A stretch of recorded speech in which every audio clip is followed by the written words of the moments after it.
Good evening children. Today's our topic heredity and evolution. Children, అసలుకి మీరు heredity and evolution అనే వర్డ్స్ని ఎక్కడైనా విన్నారా? మనం ఎవల్యూషన్ గుర్తుకు రావడంతో మాత్రం మనందరికీ తెలుసు డార్విన్ ఒక థియరీ మనకి ఎమ్మటనే గుర్తుకొస్తుంది.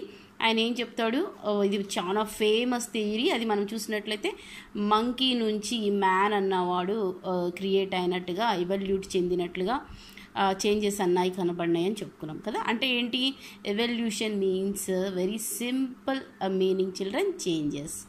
అది చేంజ్ అయిపోతూ ఉన్నది కాలక్రమేణా అన్నదే ఎవల్యూషన్. ఓకే, అలాగే మనం హెరిడిటీ చిల్డ్రన్, అసలు ఇప్పటిదాకా మీరు 9th క్లాస్ దాకా ఉన్న బయో లెసన్స్ మీరు విన్నట్లయితే లంగ్స్ గురించి, హార్ట్ గురించి, రెస్పిరేటరీ సిస్టమ్ గురించి ఇలాగా ఎన్నో మీరు చూశారు. కానీ అసలు హెరిడిటీ అనే వర్డ్ని మీకు ఇప్పుడు 10th క్లాస్ దాకా కూడా మీకు రాలేదు. ఇప్పుడే ఫస్ట్ టైం మీరు వింటున్న వర్డ్ ఇది. ఓకే, అయితే హెరిడిటీ ఏంటి అని మనం చూసినట్లయితే మన పేరెంట్స్ దగ్గర నుంచి జెనెటిక్గా మన జీన్స్ అన్నవి, పేరెంట్స్ జీన్స్ అన్నవి ఫాదర్ నుంచి, మదర్ నుంచి వచ్చే జీన్స్కి వాళ్ళ చిల్డ్రన్కి, వాళ్ళ చిల్డ్రన్ నుంచి వాళ్ళ చిల్డ్రన్కి, వాళ్ళ చిల్డ్రన్ నుంచి ఇంక వాళ్ళ చిల్డ్రన్కి అలా జనరేషన్ టు జనరేషన్ ట్రాన్స్మిట్ అవ్వటాన్నే హెరిడిటీ అని చెప్తారనమాట. ఓకే చిల్డ్రన్, అసలుకి మరి ఏంటి జనరేషన్ టు జనరేషన్ ట్రాన్స్ఫర్ అయ్యేది పేరెంట్స్ నుంచి అని మనం చూసినట్లయితే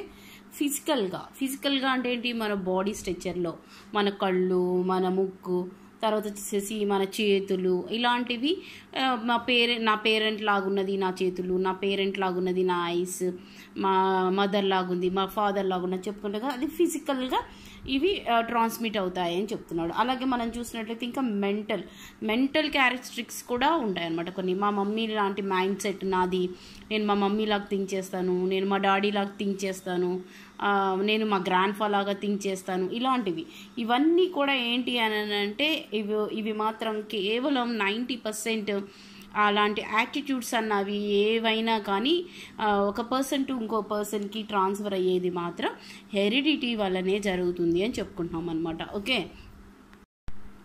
when we observe our world and its myriad form of life, we are struck by two seemingly opposite observations, that fantastic variety of life and the similarity between them. ఇక్కడ మనకేం చెప్తున్నారు చూడండి, ఇక్కడ మనం చూసినట్లయితే అసలుకి ఈ అవర్ మన వరల్డ్ని మనం అబ్జర్వ్ చేస్తే మనకి లెక్కలేనన్ని జీవరాశులు, లేకపోతే లెక్కలేనన్ని life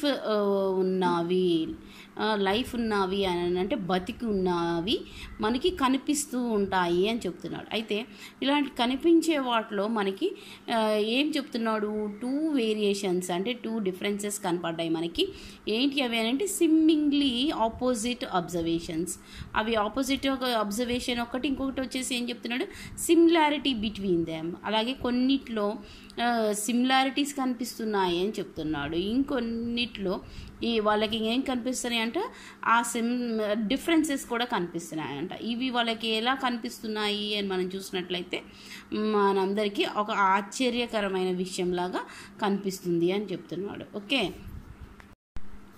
when we observe our world and its myriad form of life, we are struck by two seemingly opposite observations, that fantastic variety of life and the similarity between them. ఇక్కడ మనకేం చెప్తున్నారు చూడండి, ఇక్కడ మనం చూసినట్లయితే అసలుకి ఈ మన వరల్డ్ని మనం అబ్జర్వ్ చేస్తే మనకి లెక్కలేనన్ని జీవరాశులు, లేకపోతే లెక్కలేనన్ని లైఫ్ ఉన్నవి అని అంటే బతికి ఉన్నవి మనకి కనిపిస్తూ ఉంటాయి అని చెప్తున్నాడు. అయితే ఇలాంటి కనిపించే వాటిలో మనకి ఏం చెప్తున్నాడు, 2 వేరియేషన్స్ అంటే 2 డిఫరెన్సెస్ కనపడ్డాయి మనకి. ఏంటి అవి అంటే సిమ్మింగ్లీ ఆపోజిట్ అబ్జర్వేషన్స్. అవి ఆపోజిట్ అబ్జర్వేషన్ ఒకటి, ఇంకొకటి వచ్చేసి ఏం చెప్తున్నాడు, సిమిలారిటీ బిట్వీన్ దెమ్. అలాగే కొన్నిట్లో సిమిలారిటీస్ కనిపిస్తున్నాయి అని చెప్తున్నాడు, ఇంకొన్నిట్లో వాళ్ళకి ఏం కనిపిస్తున్నాయి అంటే డిఫరెన్సెస్ కూడా కనిపిస్తున్నాయంట. ఇవి వాళ్ళకి ఎలా కనిపిస్తున్నాయి అని మనం చూసినట్లయితే మనందరికీ ఒక ఆశ్చర్యకరమైన విషయంలాగా కనిపిస్తుంది అని చెప్తున్నాడు. Okay, As we shall see, we would need to understand these two characteristics of life in order to compare how life evolves. Children, ఇక్కడ మనకి ఏం చెప్తున్నాడు, అసలుకి లైఫ్ అన్నది ఎలాగా ఎవల్యూషన్ చెందుతుంది అన్నది మనం అర్థం చేసుకోవాలి అంటే తప్పకుండా మనకి ఈ టూ క్యారెక్టరిస్టిక్స్ ఆఫ్ లైఫ్ అన్నది ఎలా చేంజ్ అవుతుందన్నది మనకి తెలుసుకోవాలి అని చెప్తున్నాడు. ఆ టూ క్యారెక్టరిస్టిక్స్ ఏంటి అని మనం చూసినట్లయితే ఒకటి వచ్చేసేసి ఆపోజిట్లో డిఫరెన్సెస్, ఇంకొకటి వచ్చేసి ఆపోజిట్ అబ్జర్వేషన్స్ అన్నాడు కదా, అదే డిఫరెన్సెస్. తర్వాత వచ్చేసి మనం చూసినట్లయితే సిమిలారిటీస్. ఓకే, అంటే వాళ్ళల్లో ఉన్న డిఫరెన్సెస్ ఏంటి, అలాగే వాళ్ళల్లో ఉన్న సిమిలారిటీస్ ఏంటి, ఈ రెండు కానీ మనం అర్థం చేసుకుంటే కానీ మనకేం చెప్తున్నాడు, కంపేర్ టు హౌ లైఫ్ ఇవల్యూట్స్, అసలుకి లైఫ్ అన్నది ఎలా ఇవల్యూట్ చెందుతుంది అన్నది మనకి తెలిసింది అని చెప్తున్నాడు అనమాట. Okay, when we say that something evolves, we mean not only that it changes, but that there is also some components of directions in the changes. ఇక్కడ మనకి ఏమని చెప్తున్నాడు అని అంటే అసలుకి ఎవల్యూషన్ అన్నది చేంజెస్ జరిగినాయి అని మనం చూసినట్లయితే, ఎవల్యూషన్ అంటే ఏం చిల్డ్రన్, పరిణామం కదా, అంటే లేకపోతే అది ఎలాగ చేంజ్ అవుతుంది అన్నది కదా. అయితే అలా ఎవల్యూషన్ చెందుతుంది అని మనం చెప్పుకున్నట్లయితే ఆ చెప్పుకునేదే కాకుండా అది ఏ విధంగా ఎలాంటి మార్గం ద్వారా ఈ మార్పు అన్నది సంభవిస్తుంది, కాంపోనెంట్స్ ఆఫ్ ద డైరెక్షన్స్ అంటున్నాడు కదా, అది ఏ విధంగా, but that there is also some components of the direction in the change, అది ఏ డైరెక్షన్లో అది మారుతుంది అన్న అంశాన్ని కూడా ఏమవుతుంది అంటున్నాడు, ఇది అబ్జర్వ్ చేస్తుంది అనేసి చెప్తున్నాడు. అయితే మనకేం చెప్తున్నాడు అంటే but how does the evolution take place, అసలుకి ఎవల్యూషన్ అన్నది ఏంటి అన్న దాని మీద సైన్సిస్టులు చేసిన సర్వే మనం చూసినట్లయితే కొంతమంది ఏం చెప్తున్నారని చెప్తున్నాడు, does it అక్కర్ in a slow and study, కొంతమంది ఏమో అది స్లోగా జరుగుతుంది ఎవల్యూషన్ అన్నది, చేంజెస్ అన్నవి స్లోగా జరుగుతాయి అనేసి చెప్తున్నారు. ఇంకొంతమంది ఏం చెప్తున్నారు, ఆర్ ఇన్ క్విక్ జంప్స్, కొంతమంది ఏం చెప్తున్నారు అది క్విక్గా జంప్ అయ్యి అంటే ర్యాపిడ్గా జరిగిపోతుంది అనేసి చెప్తున్నారు. For example children, slow and స్టడీగా జరిగేది అని మనం చూసుకున్నాం అనుకో, ఫర్ ఎగ్జాంపుల్గా మనం చెప్పాలి అని అనుకుంటే ఇప్పుడు మనం హ్యూమన్ బీయింగ్స్ ఎవరైనా కానీ పుట్టిన చైల్డ్ ఎలా ఉంటుంది, చిన్నగా ఉంటుంది, కానీ చనిపోయేటప్పటికి అదే చైల్డ్ ఏ విధంగా ఉంటుంది, ఫస్ట్ చైల్డ్హుడ్, తర్వాత వచ్చేసి మనం అడాలసెన్స్ అని చెప్పుకుంటాము, టీనేజర్స్, తర్వాత అడాలసెన్స్, తర్వాత యంగ్ మ్యాన్ లాగా, తర్వాత వచ్చేసేసి ఓల్డర్గా, తర్వాత 70 yearsకి వచ్చేసరికి ఓల్డ్ మ్యాన్ స్టేజ్లో చనిపోతున్నట్లుగా మనం చూస్తాం. ఇదన్నది స్లో అండ్ స్టడీగా జరుగుతున్నట్లుగా కనిపిస్తుంది. అయితే క్విక్ అండ్ జంప్స్ అనేసి చెప్తున్నాడు, అంటే కొన్నిసార్లు అది ర్యాపిడ్గా కూడా జరిగిపోవచ్చు. ర్యాపిడ్గా ఎలా జరుగుతుంది అంటే ఫర్ ఎగ్జాంపుల్ ఏం లేదు చిల్డ్రన్, నేనేం చెప్తున్నాను అని అంటే మనల్ని ఒకవేళ ఏదైనా కానీ ఇన్సెక్ట్స్ మనల్ని కుట్టిని అనుకోండి, దాన్ని మనం మన కాల్లో ఏమవుతుంది, ఒక స్పెల్లింగ్ అన్నది వస్తుంది, అంటే ఏంటి, కాలు ఉబ్బటం కానీ లేకపోతే బోన్ కబక్కన పడినప్పుడు మనం ఆడ బాగా ఉబ్బిపోవటం కానీ అలాగే జరిగిపోతుంది. అలాగా కొన్ని చేంజెస్ క్విక్గా ర్యాపిడ్గా జరిగిపోతే, కొన్ని చేంజెస్ ఎలా జరుగుతాయి అంటున్నాడు, స్లో అండ్ స్టడీగా జరుగుతాయని చెప్తున్నాడు. చిల్లర ఇవి ఫర్ ఎగ్జాంపుల్ నేను చెప్పాను, ఓకే, మీకు అర్థం అవటం కోసమని. కాబట్టి ఇలాంటి టైమింగ్లో ఇంకా ఏం చెప్తున్నాడు, it is just but about changes and producing something new and different. ఇలాగా చేంజెస్ అన్నవి స్లోగానే జరగని లేకపోతే క్విక్గానే జరగని, అవి వేటిని ఏర్పరుస్తాయి అంటున్నాడు, న్యూ అండ్ డిఫరెంట్ క్యారెక్టర్స్ని ఏర్పరుస్తాయి అని చెప్తున్నాడు. మరి ముఖ్యంగా మనం ఈ హెరిడిటీ అన్నది హ్యూమన్ బీయింగ్స్కి మనం తీసుకున్నట్లయితే న్యూ ప్రొడక్ట్ అన్నది ఒకటి వస్తుందని చెప్తున్నాడు, అది కూడా డిఫరెంట్గా కనిపిస్తుంది అని చెప్తున్నాడు. అది ఏంటిది అని మనం చూసినట్టు అదే మనకి ప్రీవియస్ చాప్టర్లో మనము ఆల్రెడీ స్టడీ చేసింది ఏంటి చిల్డ్రన్, రీప్రొడక్షన్ వల్ల మనకి ఏం చెప్తాడు, వాళ్ళ పేరెంట్స్ వల్లే కొన్ని సిమిలారిటీస్ వస్తాయి, దానివల్లే న్యూ క్యారెక్టర్ అన్నది బోర్న్ అవుతుంది అనేసి చెప్తున్నాడు కదా. అదే మనకి ఇక్కడ ఏం చెప్తున్నాడు, similarities that they share with their parents, వాళ్ళ పేరెంట్స్ నుంచి కొన్ని లక్షణాలను వాళ్ళు కనుగి ఉంటారు అని చెప్తున్నాడు. Often such new characters give rise to observable changes in life forms అనేసి చెప్తున్నాడు. కొన్ని కలిగి ఉంటే ఇంకొన్ని ఏమంటున్నాడు, న్యూగా కూడా కొన్ని లక్షణాలు వాళ్ళల్లో కొత్తవి అన్న మార్పులు కూడా కనిపిస్తాయి అనేసి చెప్తున్నాడు అనమాట. ఓకే, అయితే ఆ మార్పులు ఏంటి, ఆ మార్పులను ఏమన్నాడు అన్నది మనం ఇప్పుడు చూద్దాం. చిల్డ్రన్, ఫస్ట్గా ఇక్కడ మనకు క్వశ్చన్ ఇచ్చాడు. ఏమని ఇచ్చాడు చూసినట్లయితే, how are new characters produced, అంటే కొత్త లక్షణాలు ఎలా ఒప్పందం అవుతాయి అనేసి మనల్ని అడుగుతున్నాడు. తర్వాత ఇంకేమంటున్నాడు, ఆర్ దే ఇన్హెరిటెడ్ అంటున్నాడు. ఇన్హెరిటెడ్ అంటే ఏంటి చిల్డ్రన్, వారసత్వంగా వస్తాయని చెప్తున్నాడు కదా. అవి మనకి ఎలా అని అడుగుతున్నాడు, అసలుకి ఇవల్యూషన్ వల్ల అసలుకి ఇలాంటివి వారసత్వంగా వస్తాయా అనేసి మనల్ని క్వశ్చన్ చేస్తున్నాం అనమాట.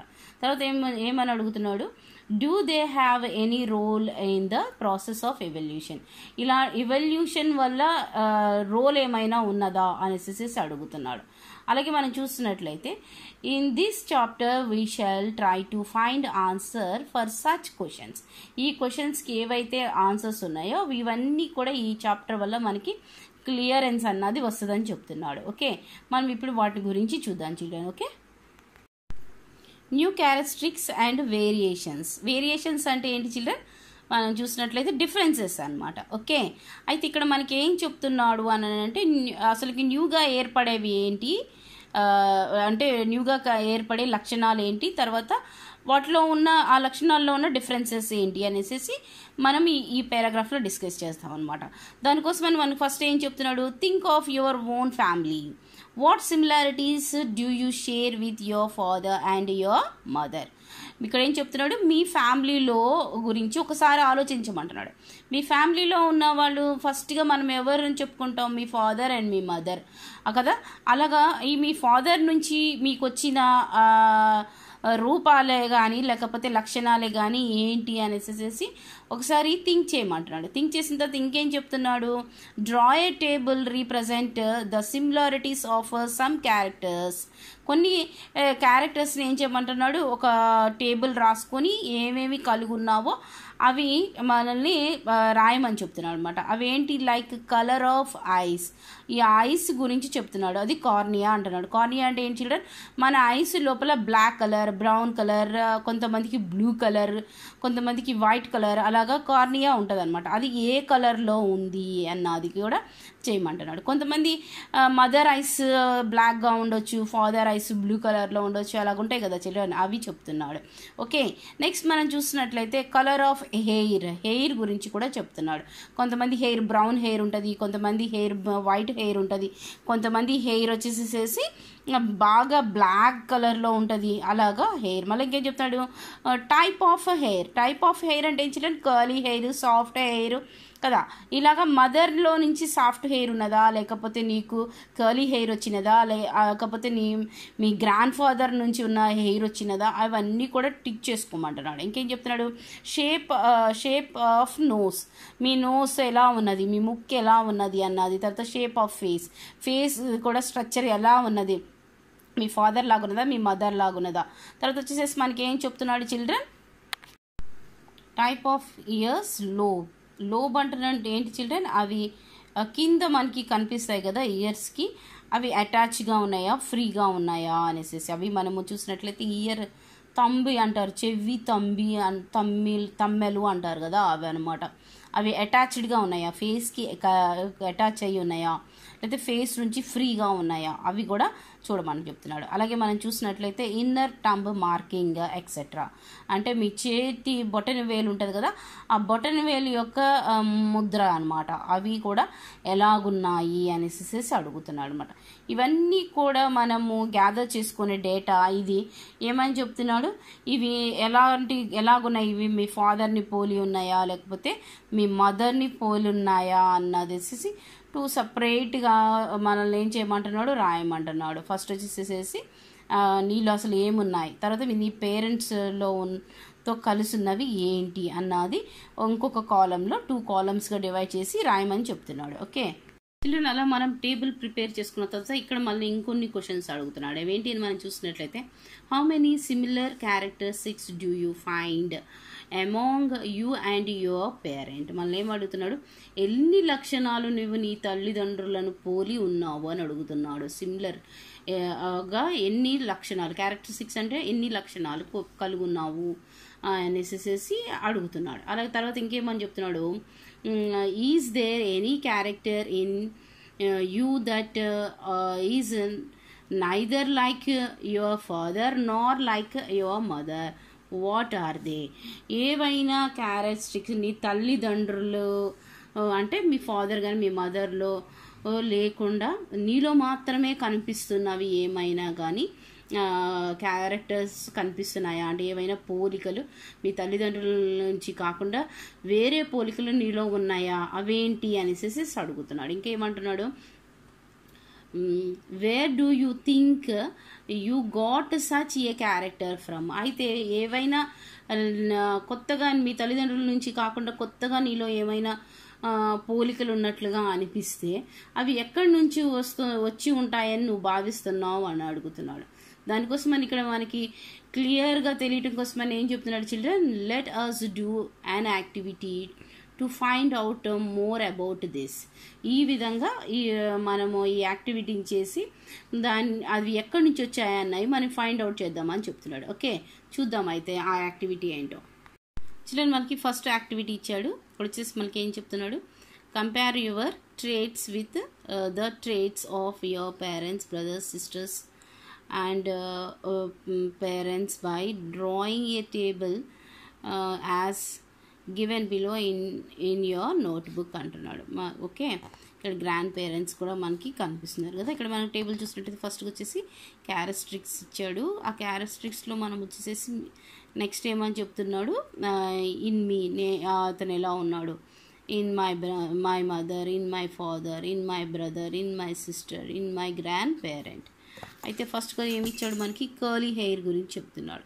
ఈ కర్లీ హెయిర్ వచ్చేసి మనం చూసినట్లయితే ఎవరు కనిపిస్తున్నారు అని చూసినట్లయితే కర్లీ హెయిర్లో వచ్చేసేసి నాకున్నది అని చెప్తున్నాడు. అలాగా మిగతా సిమిలారిటీ ఎవరిలో ఉన్నది, వాళ్ళ ఫాదర్లో ఉన్నది.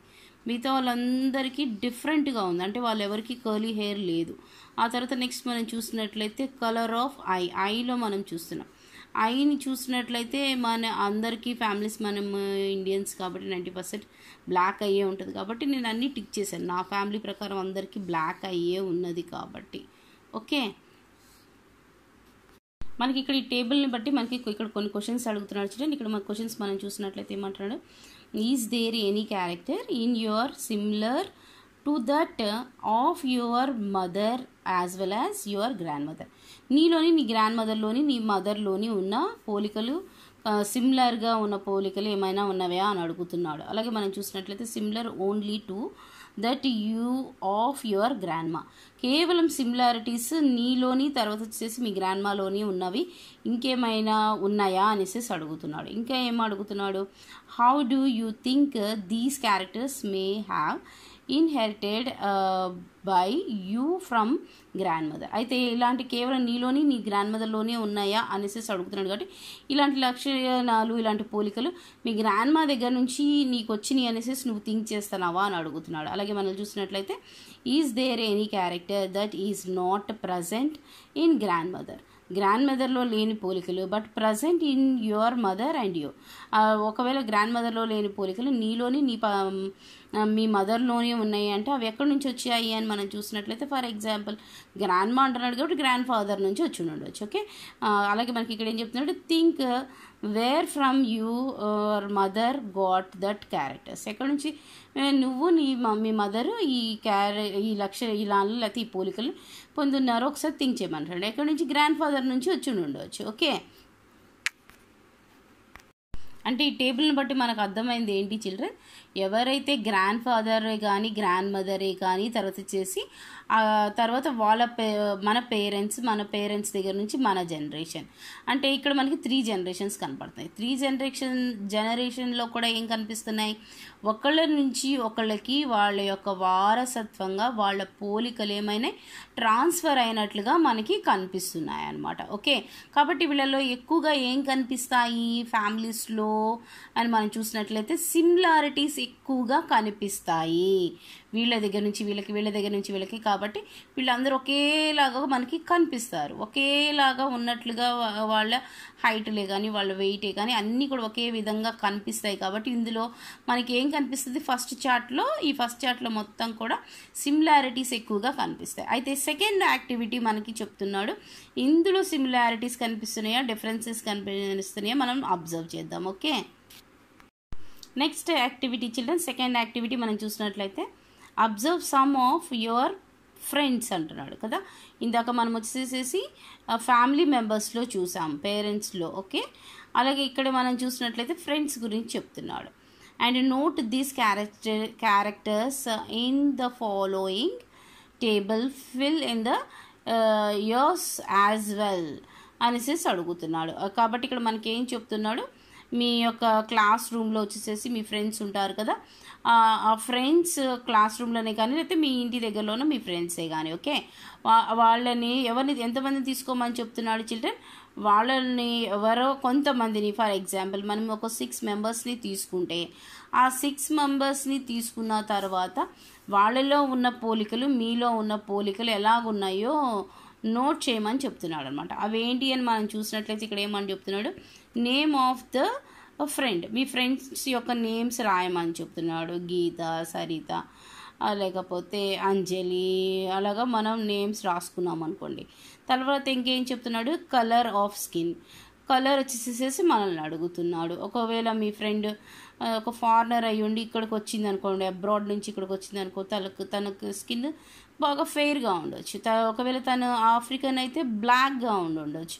లేకపోతే ఇక్కడ ఉన్న వాళ్ళే అయితే మనది చాలా వరకు ఎలాంటి స్కిన్ చిల్డ్రన్, బ్రౌనీ స్కిన్. ఎందుకంటే మనం ఎక్కువగా సన్కి ఎక్స్పోజ్ అవుతాం కాబట్టి మన స్కిన్ ఆ విధంగా ఉంటుంది. ఓకే, తర్వాత వచ్చేసి మనకి ఏం చెప్తున్నాడు, ఇయర్ లింబోస్ అంటే అవి ఇయర్స్ చెవులకు అతుక్కొని ఉన్నాయా, చెవి తమ్మెలు అతుక్కొని ఉన్నాయా, లేకపోతే ఫ్రీగా ఉన్నాయా, అటాచ్డ్ ఆర్ ఫ్రీ, ఎవరికి ఫ్రీగా ఉన్నాయి, ఎవరికి అటాచ్డ్ ఉన్నాయి, ఎవరికి ఏ విధంగా ఉన్నాయి అన్నాయన్నీ మనం ఇక్కడ ఫీడ్ చేసుకోవాలి. తర్వాత వచ్చేసి మనకి ఏం చెప్తున్నాడు, making on inner side of thumb కొంతమందికి రౌండ్గా ఉంటుంది లోపల, అవి ఎలాగా ఉన్నాయి. తర్వాత వచ్చేసేసి అవన్నీ కూడా మనం ఇక్కడ ఏం చేయాలి, నోట్ చేసుకోవాలని చెప్తున్నాడు. ఇంకా మనం చూసినట్లయితే లెంత్ ఆఫ్ ఫోర్ హెడ్, కొంతమందికి ఫోర్ హెడ్ చాలా పెద్దగా అనిపిస్తుంది, ఇంకొంతమందికి చాలా చిన్నగా ఉంటుంది, కొంతమందికి మీడియంగా ఉంటుంది. ఆ విధంగా ఎలా ఉన్నది మీ ఫ్రెండ్స్తో అనేసి రాయమంటున్నాడు. తర్వాత కలర్ ఆఫ్ ఐస్ ఎలా ఉన్నాయి అని చెప్తున్నాడు. కొంతమందికి కళ్ళు చిన్నగా ఉంటాయి, కొంతమంది కళ్ళు పెద్దగా ఉంటాయి, కొంతమంది మీడియంగా ఉంటాయి. అలాగే కొంతమందికి వచ్చేసేసి లోపలున్న ఐ ఎలా ఉంటుంది, రెడ్ కలర్లో ఉంటుంది, చాలా వరకు బ్లాక్ కలర్లో ఉంటుంది, కొంతమందికి బ్రౌన్లో ఉంటుంది, కొంతమందికి వచ్చేసి బ్లూ కలర్ ఉంటుంది కదా చిల్డ్రన్.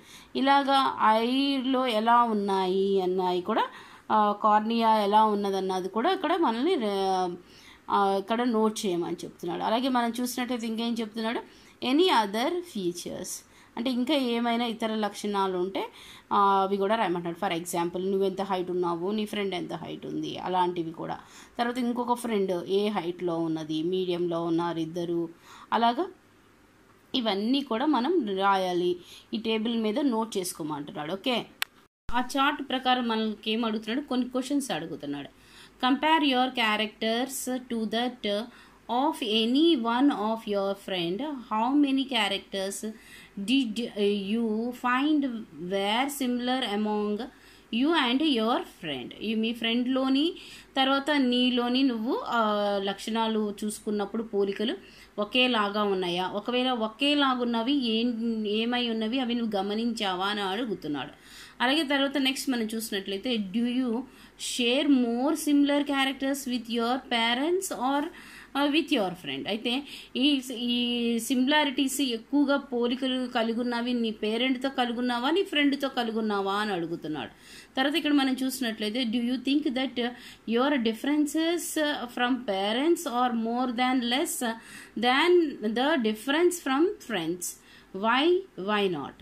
ఇక్కడ మళ్ళీ ఇంకా ఏం అడుగుతున్నాడు, మీ తల్లిదండ్రులతోని మీ స్నేహితుల్లోని పోల్చుకున్నప్పుడు ఎవరితో ఎక్కువగా మనకి డిఫరెన్స్ కనిపిస్తున్నది, అది ఎందుకు కాకూడదు అనేసి అడుగుతున్నాడు. ఎందుకు ఎవరితో ఎక్కువగా డిఫరెన్స్ కనిపిస్తుంది అంటే ఫ్రెండ్స్తో కనిపిస్తుంది కదా.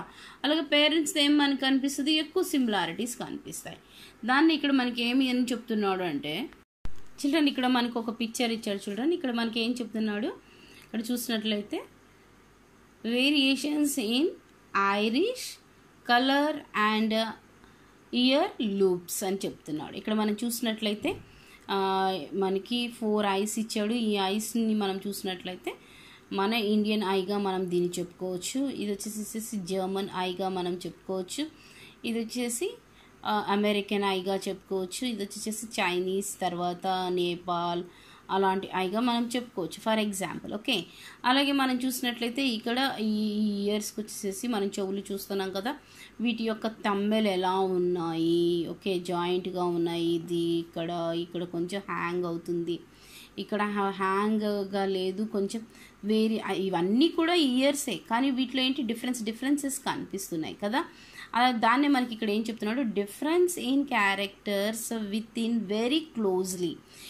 ఈ డిఫరెన్స్ ఎలా కనిపిస్తుంది అని మనం చూసినట్లయితే చాలా క్లోజ్గా కనిపిస్తుంది, ఎక్కువ వేరియేషన్ లేదు, కానీ వేరియేషన్ ఉందా. ఇవన్నీ సిమిలారిటీగా చూసినట్లయితే ఇవన్నీ ఐసే, కానీ వేరియేషన్ ఏంటి అని మనం చూసినట్లయితే బ్లూ ఐస్, బ్లాక్ ఐస్ ఇలా కనిపిస్తుంది కదా, అవే వెరీ క్లోజ్లీ అని అంటున్నాడు. Related groups of organisms are referred to as variations అని చెప్తున్నాడు. అంటే మనకి ఇక్కడ ఏం చెప్తున్నాడు అని మనం చూసినట్లయితే, దగ్గర సంబంధం కలిగిన ఈ గ్రూప్స్లో ఏమని చెప్తున్నాడు, ఈ మధ్య గల లక్షణాలన్నిట్లో కొన్ని యొక్క డిఫరెన్సెస్ కనిపిస్తాయి, కానీ ఇవి ఏమవుతున్నాయి అంటున్నాడు, న్యూ వేరియేషన్స్గా, న్యూ క్యారెక్టరిస్టిక్స్గా ఏమవుతాయి, groups may lead to variations which also get the inherited అనేసి చెప్తున్నాడు అనమాట. ఇవి కూడా వంశపారంపరంగా వాళ్ళకి అందించబడతాయి అని చెప్తున్నాడు. చిల్డ్రన్ ఇప్పుడు మనం ఆల్రెడీ చెప్పుకున్నాం, ఫర్ ఎగ్జాంపుల్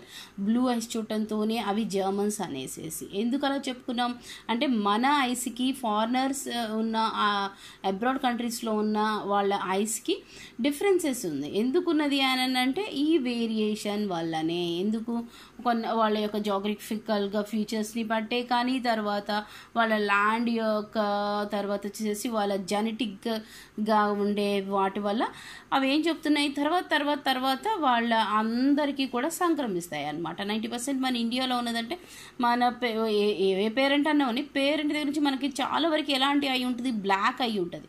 అదే జర్మన్స్ ఉన్నారంటే వాళ్ళకి చాలా వరకు ఏ అయి ఉంటుంది, బ్లూ అయి ఉంటుంది. అలా మనం చెప్పగలుగుతున్నాం. ఇదే ఏమని చెప్తున్నాడు అని అంటే వేరియేషన్ అనేసి చెప్తున్నాడు అనమాట. ఓకే,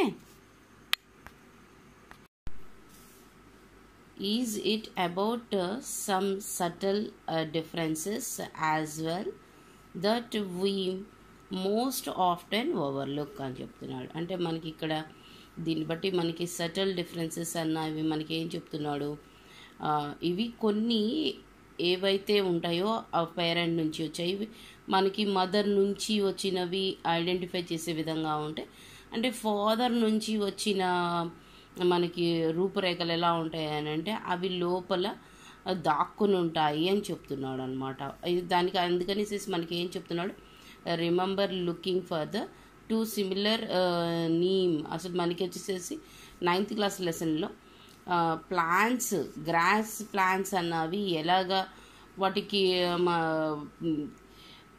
వాటి నుంచి వచ్చిన గుణాలు, తర్వాత వచ్చేసేసి వాటి యొక్క రోల్ మనం చూసినట్లయితే ఏం చెప్తాడు, అవి క్రాస్ అయినప్పుడు వాటిలో కొన్ని లక్షణాలు దాక్కుని ఉన్నాయి అంటాడు. నెక్స్ట్ జనరేషన్లో అవి ఏమవుతున్నాయి, ఆ లక్షణాలు కనిపిస్తున్నాయి అని చెప్తున్నాడు కదా. అలాగే సేమ్ ఇక్కడ కూడా అదే మనల్ని రిమెంబర్ చేసుకోమంటున్నాడు. ఓన్లీ ప్లాంట్స్లోనే కాదు, హ్యూమన్ బీయింగ్స్లో కూడా ఏం జరుగుతాయని చెప్తున్నాడు.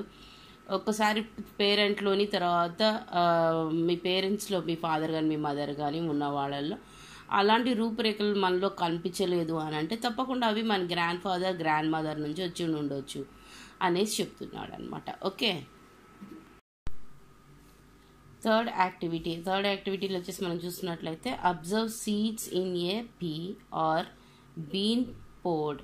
అంటే మనకి బఠానీ గింజ తర్వాత చిక్కుడు గింజ గురించి చెప్తున్నాడు.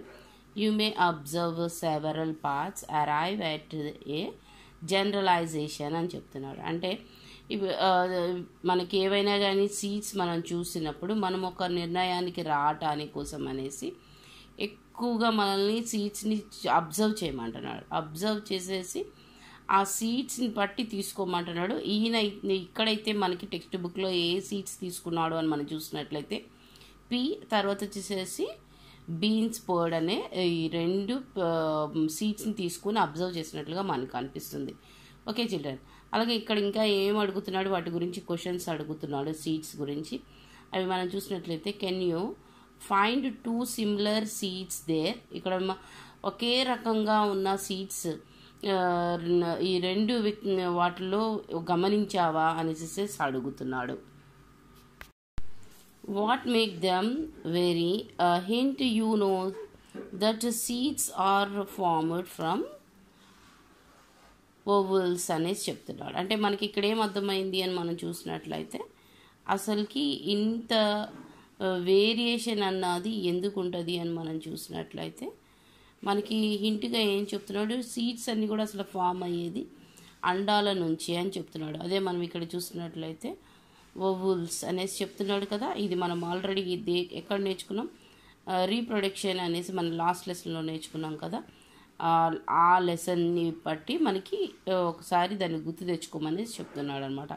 ఓకే, అలాగే ఇక్కడ చూసినట్లయితే వై వేరియేషన్స్ ఆర్ ఇంపార్టెంట్. అసలుకి వేరియేషన్స్ అన్నవి ఈ వైవిధ్యాలు అన్నవి ఎందుకు ఇంపార్టెంట్, ఈ వ్యతిరేకత అన్నది ఎందుకు ఇంపార్టెంట్ అని మనం చూసినట్లయితే how are variations useful for an organism or population. అంటే ఆర్గానిజం అంటే జీవులు అంటే ఏంటి, అవి ప్లాంట్సే కానీ తర్వాత ఇన్సెక్ట్సే కానీ యానిమల్సే కానీ వీటికి తర్వాత వచ్చేసి ఆర్ పాపులేషన్, ఒకవేళ పాపులేషన్కే కానీ అంటే హ్యూమన్ బీయింగ్స్కి కానీ ఎందుకు ఇంపార్టెంట్ అనేసి మనల్ని అడుగుతున్నాడు అనమాట. ఎందుకు ఇంపార్టెంట్, దేనికి ఉపయోగపడతాయి అన్నాయి ఇప్పుడు మనం చూద్దాం. Okay, Mendel and his experiments. అసలు చిల్డ్రన్ అసలుకి ఎవరు ఈ మెండల్, తర్వాత వచ్చేసేసి ఈయన యొక్క ఎక్స్పెరిమెంట్స్ ఏంటి అన్నది మనం ఇక్కడ తెలుసుకుంటాం అనమాట. ఆయన గురించి తెలుసుకునే ముందు మనం అసలుకి ఈ పేరాగ్రాఫ్లో మనకి ఏమి ఇచ్చాడో ఒకసారి చూద్దాం చిల్డ్రన్.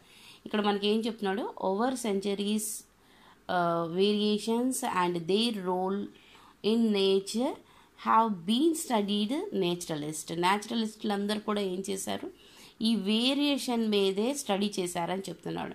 ఇంకా ఎవరు స్టడీ చేశారని చెప్తున్నాడు, during the early 19th century a lot of work was done by several scientist. ఈ సైంటిస్టులు కూడా స్టడీ చేసినట్లుగా కనిపిస్తుంది. దేని మీద స్టడీ చేశారు, ఈ న్యాచురలిస్టులే కానీ తర్వాత వచ్చేసి ఈ సైంటిస్టులే కానీ దేని మీద స్టడీ చేశారు అని మనం చూసినట్లయితే ఈ వేరియేషన్స్ మీదే, అంటే ఈ వైవిధ్యాల మీదే వాళ్ళు స్టడీ చేశారని చెప్తున్నాడు. అయితే అసలుకి వీళ్ళు వాటి మీద ఎందుకు స్టడీ చేశారు అని మనం చూసినట్లయితే how variations occurred and are transferred from one generation to the next.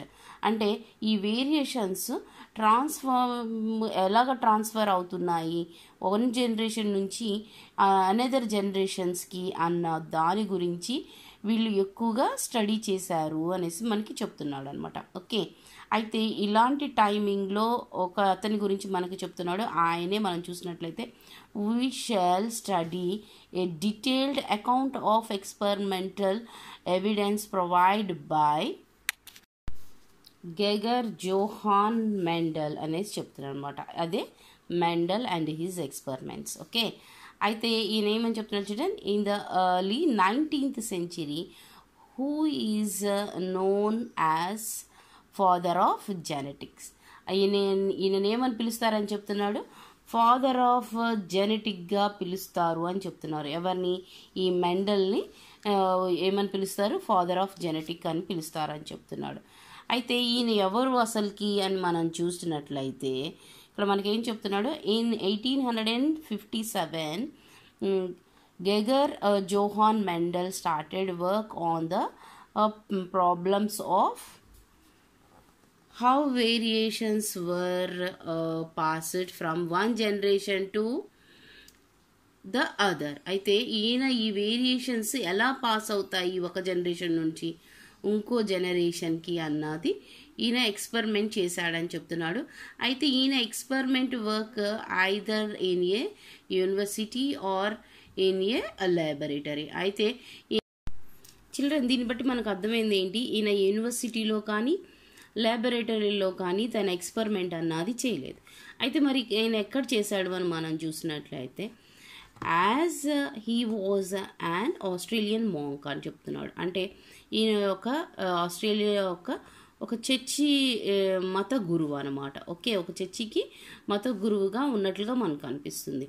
అయితే ఈయన యొక్క ఎక్స్పెరిమెంట్ ఎక్కడ చేశాడని మనం చూసినట్లయితే ఇక్కడ ఏం చెప్తున్నాడు చూడండి, ఇన్ ఏ మొనెస్ట్రీ గార్డెన్ అని చెప్తున్నాడు. ఓకే, అంటే ఆయన ఎక్స్పెరిమెంట్స్ అంతా కూడా ఆ చర్చి గార్డెన్ ఏదైతే ఉంటుందో అందులోనే ఈ మొనెస్ట్రీ గార్డెన్లోనే చేసినట్లుగా మనకి కనిపిస్తుంది. ఓకే, మొనెస్ట్రీ అంటే ఏం లేదు చిల్డ్రన్, మఠం అని చెప్పుకుంటాం కదా, అలాంటి మఠంలో ఉండే గార్డెన్లో చేశాడంట. అయితే అక్కడ మనం చూసినట్లయితే he worked for over 7 years. Okay item మీద ఈయన ఆ జెనెటిక్ వాటి గురించి అనేసి ఎన్ని ఇయర్స్ ఎక్స్పెరిమెంట్స్ చేశాడు అని మనకు కనిపిస్తుంది? 7 years చేశాడు అంటున్నాడు. ఈ 7 years చేసిన తర్వాత ఏమైంది అంటున్నాడు? ఒక కన్క్లూజన్కి వచ్చాడు. ఆ conclusion from his experimental data in the form of detailed research paper. మనకేం చెప్తున్నాడు?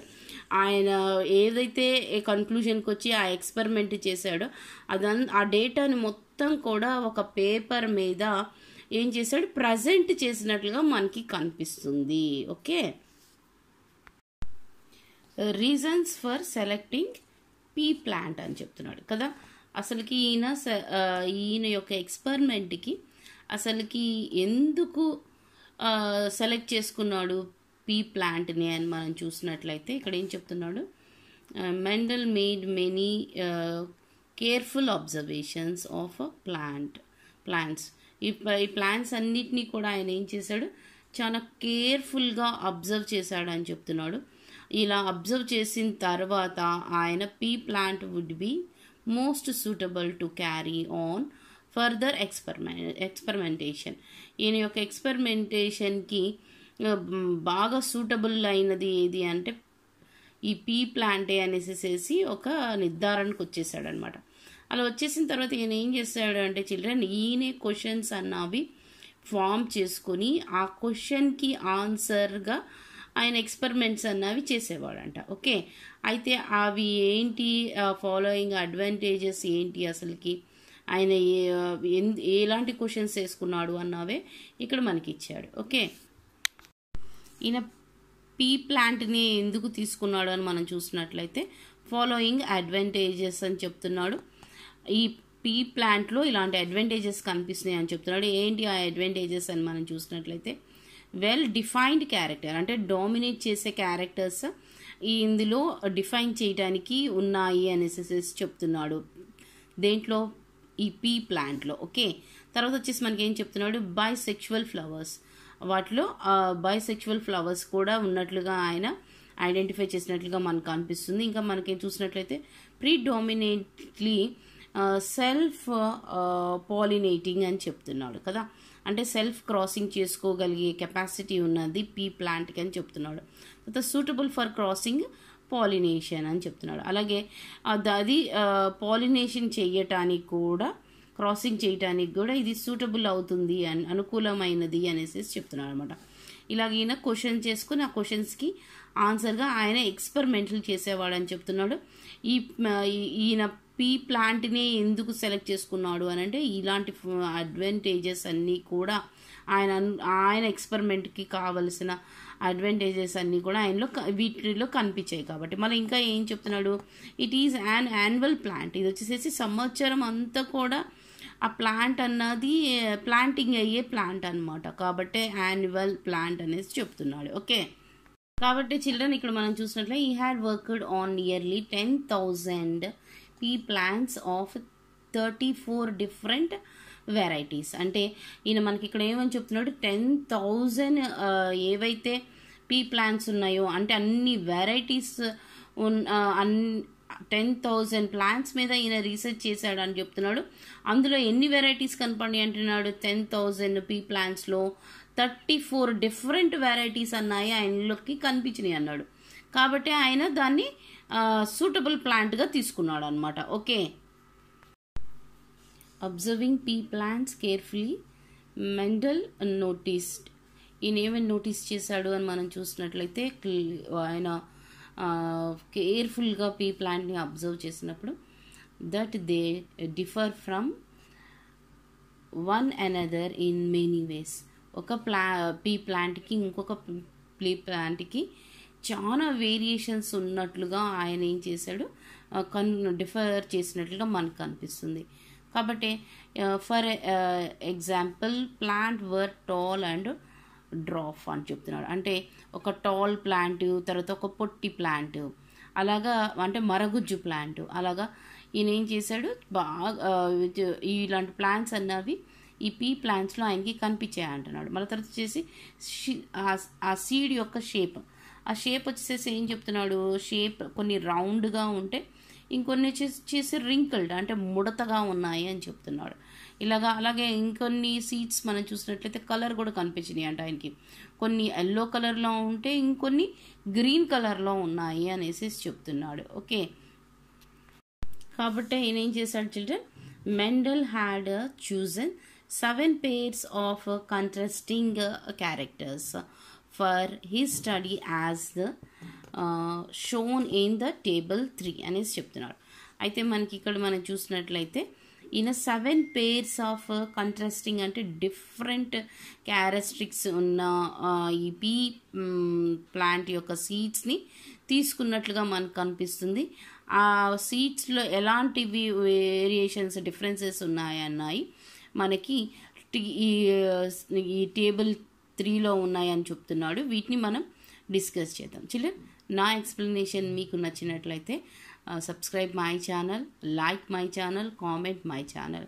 ఈ టేబుల్ గురించి ఆయన యొక్క ఏవైతే ఎక్స్పెరిమెంట్స్ ఉన్నాయో వాటి గురించి మనం నెక్స్ట్ క్లాస్లో చూద్దాం. Okay, thank you children.